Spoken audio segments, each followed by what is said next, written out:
મિત્રો ટેકનિકલ ખેડૂત ચેનલમાં આપ સર્વ મિત્રોનું સ્વાગત છે। તો મિત્રો આજના વિડીયોની અંદર આપણે વાત કરીશું જમીન રેકોર્ડની અંદર ફેરફાર। તો મિત્રો ખેડૂત ખરાઈ માટે એક અગત્યનો નિયમ જારી કર્યો છે, જે ખેડૂતો માટે સૌથી મોટો ઉપયોગી રહેશે। શું ફેરફાર થયો છે એ સંપૂર્ણ માહિતી આપણે ઓફિશિયલ પરિપત્ર સ્પેસ નોટના આધારે જાણીશું। તો વિડીયો અંત સુધી જોતા રહેજો। જો તમે અમારી ચેનલ પર નવા છો તો ચેનલને સબસ્ક્રાઈબ જરૂર કરજો। તો ચાલો મિત્રો આજનો વિડીયો શરૂ કરીએ।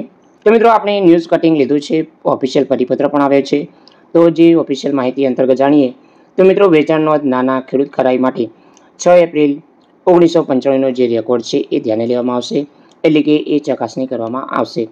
ચોથા વર્ષમાં પ્રવેશતા જ પહેલાં મુખ્યમંત્રી ભૂપેન્દ્ર પટેલે જ સૌથી મોટો નિર્ણય લેવામાં આવે છે ખેડૂત ખરાઈ માટે।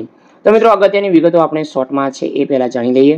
તો મહેસૂલી તંત્રમાં 1951-52નો રેકોર્ડ ચકાસણીના નામે જે ચાલતા ભ્રષ્ટાચાર ઉપર હવે બ્રેક લાગે છે। તો કલેક્ટર, પ્રાંત મામલતદાર ખેડૂત જમીન સરકારશ્રી એવો ડર ઊભો નહીં કરી શકે। તો લેન્ડ રેકોર્ડ ડિજિટાઇઝેશન ઓનલાઈન હોવાથી સામાન્ય જે ખેડૂતો છે એ મોટી રાહત મળી છે। તો મિત્રો વધુમાં જે અગત્યની માહિતી છે તો એની અંદર આપણે કરીશું કે ગુજરાતમાં મહેસૂલી તંત્ર ખેડૂત ખરાઈના નામે ચાલતા બેફામ ભ્રષ્ટાચાર સામાન્ય ખેડૂત અરજદારો ડરાવીને કલેક્ટર, પ્રાંત અને મામલતદાર કચેરીમાં થતા વેફલા ઉપર નિયંત્રણ આવે તે માટે નિર્ણય મુખ્યમંત્રી ભૂપેન્દ્ર પટેલે કર્યો છે। તો મુખ્યમંત્રી તરીકે ચોથા વર્ષમાં પ્રવેશ પહેલા જ દિવસે તેમણે જમીન વેચાણ નોંધ અને બિનખેતી નાની પ્રક્રિયા 6 એપ્રિલ 1995નો જે રેકોર્ડ છે એ ધ્યાને લેવામાં આવશે। તો જૂના જે રેકોર્ડ છે એ ધ્યાને લેવામાં આવશે નહીં, માત્ર 1995નો જે રેકોર્ડ ધ્યાને લેવામાં આવશે। તો મિત્રો આ નિર્ણય હવે ખેડૂત ખાતેદાર ચકાસણી માટે પ્રથમ પ્રમુખ લેશન એટલે કે સન 1951-52ની અરજદાર મૂળ ખેડૂત ખાતેદાર છે કે નહીં તેની ચકાસણી માટે 1971-72 વર્ષ ઇતિહાસ જૂનો ચાલશે નહીં। તો વર્ષ 1995માં ખેતીની જમીન ખરીદવા માટે 8 કિલોમીટર ત્રિજ્યા અંદરની મર્યાદા દૂર કરાઈ, ત્યાર પછી યથાર્થ 6 એપ્રિલ 1995ની મહેસૂલી રેકોર્ડ મોટા પાયે ફેરફાર થયો છે। તે પહેલાં રેકોર્ડના છેડછાડ નહીવત હોવાનું મનાય છે, એટલે કે 6 એપ્રિલ 1996 પહેલાં જે રેકોર્ડ બોગસ ખેડૂતો દૂષણખોરી થઈ નથી। તો તમામ લેન્ડ રેકોર્ડ ડિજિટાઇઝેશન ઓનલાઈન ઉપલબ્ધ છે તો હોવાથી જે ચકાસણી ઉપર સરળ થઈ છે। તો આથી અરજદાર મોટી રાહત આપવા નિર્ણય લેવામાં આવે છે। તો મુખ્યમંત્રી શુક્રવારે નિર્ણય કર્યા બાદ નાયબ ભાવિન પટેલ અને મિત્રો સંયુક્ત સચિવ SC પટેલની સહી અનુક્રમે બિનખેતી તેમજ વેચાણ નોંધ મંજૂરી 2 ઠરાવો જે રજૂ કરવામાં આવ્યા હતા તો એની મંજૂરી પણ આપવામાં આવી છે। સાથે મિત્રો શુક્રવારે સાંજે તેમને જમીન વેચાણની નોંધ હકપત્રકમાં દાખલ કરતી વેળા જે વેચાણ લેનાર ખેડૂત અને ખેડૂત ખાતેદાર કેમ બદલે 6 એપ્રિલ 1995ની કરવામાં આવશે। તો એ પ્રથા અમલમાં આવી છે।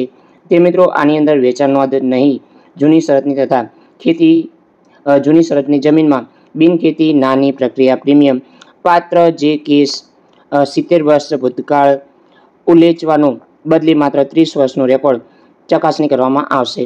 તો ઉલ્લેખનીય છે કે આ નિર્ણય રેકોર્ડ ઉપલબ્ધ નથી તો જમીન શ્રી સરકાર થશે તેવો ડર દેખાડીને અધિકારીઓ અરજદારોને હેરાન કરી શકશે નહીં।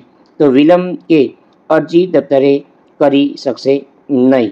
તો મિત્રો જે પહેલાં જે ભ્રષ્ટાચાર બહુ થતો હતો તો એ અંતર્ગત જે સરકાર દ્વારા જે અગત્યની વિગતો જારી કરવામાં આવી છે તો ખેડૂત દરજ્જા પેન્ડિંગ કેસોમાં રાહત મળશે નહીં।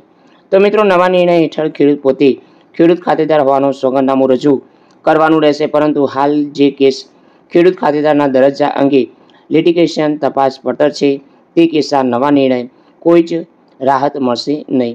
તો મિત્રો જે નવો નિર્ણય લાગુ જે કેસો પહેલાંના છે એની અંદર પડશે નહીં। તો મિત્રો જેમાં કોઈ પણ પ્રકારનું લિટિગેશન નથી તો કોઈ કેસ નથી એની અંદર આ નિર્ણય લાગુ પડશે। તો જે આ નિર્ણયના કારણે ઘણા બધા ભ્રષ્ટાચાર બંધ થશે। તો મિત્રો એની અંદર અગત્યની માહિતી અંતર્ગત જાણીશું કે સાંકળિયું બતાવવાના નામે ઓપરેટરના ડેપલો બંધ થશે। તો મિત્રો મામલતદાર છે, પ્રાંત કલેક્ટર કચેરી છે, કચેરીઓના ખેડૂત ખરાઈના નામે છેક સન 1951-52 અરજદાર પોતાનું પેઢીનામું પોતે અને પૂર્વજોના ખેડૂત હોવાનો રેકોર્ડ સાથે સંકળાયેલું બીડવું પડે તેવી પ્રથા હતી. તો મિત્રો સામાન્યત રીતે આપણે જાણીએ કે અરજદાર આ સાંકળિયું આઉટસોર્સિંગ એજન્સીના મારફતે કચેરીઓમાં મૂકવામાં આવતા કોમ્પ્યુટરાઇઝ ઓપરેટરને તૈયાર કરે છે. આ પ્રાઇવેટ ઓપરેટર આવું સાંકળિયું તૈયાર કરે આપવા માટે અરજદાર પાસે 5 અથવા 10,000 રૂપિયાની જે લાંચ લેતા હોય છે.